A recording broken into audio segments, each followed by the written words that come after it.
If ever daw ba na itigil natin ang paggamit ng SCD peeling skin lotion sa ating mukha man o sa ating katawan, ay babalik daw ba ang dati nating kulay? The answer is syempre. Kung maitim po talaga yung natural na skin ninyo, yung genes o lahi ninyo, tas gumamit lang kayo ng mga pampaputi kaya kayo pumuti, then kapag tinigil nyo yung paggamit niya ng kahit po anong whitening products, kahit hindi po SCD peeling skin lotion, syempre, babalik po yan sa dati nating kulay. Syempre, buhay tayo, naturally, bumabalik talaga at talagang kung ano talaga yung kulay na meron tayo, babalik at babalik yan. Kasi once na tinigil mo yung pag-maintenance ng kahit ano pong whitening products, kahit glutathione injection or capsule pa yan, once po na tinigil nyo yan, babalik po yan lahat sa dati.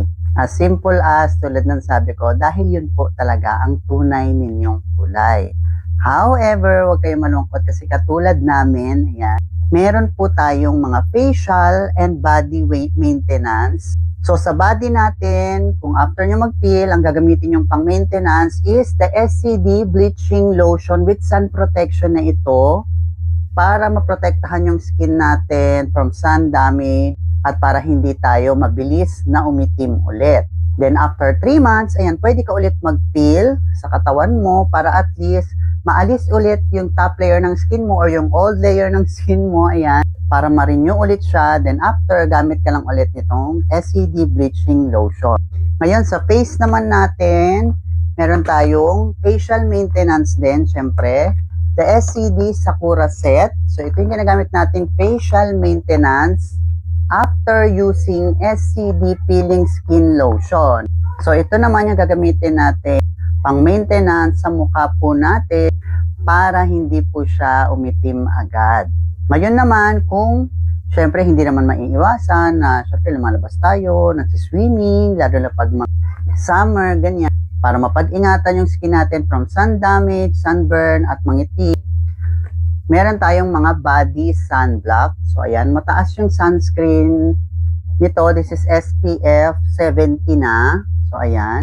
Sa face, ganun din. You have to use everyday facial sunscreen. So, ito naman, alam nyo naman na too much sun exposure can damage your skin. So, what we have to do, protect our skin from the sun damage. So, wear sunscreen para hindi madaling mangitim at bumalik ang kulay. Baka may magsabi na naman kasi minsan may nakikita akong comment na ganyan, ay, ang pangit naman pala pag tinigil, babalik sa dati. Skincare is not a magic. Kahit po mamahalin whitening products, pag hindi mo po yan minentain at hindi ka nag-ingat, tulad ng sikat ng araw, nagpapaputi ka, super paaraw ka, nakakaitim po talaga yan. And of course, since tinigil mo yung mga skincare at naturally maitim talaga yung skin type mo, skin tone mo, syempre babalik at babalik po yan ulit sa dati. Gawa na tumitibay po kasi siya ulit. So, yun lang mga ka-Diyos. Hopefully nakatulong ang video na sa'yo and have a great day. Bye-bye!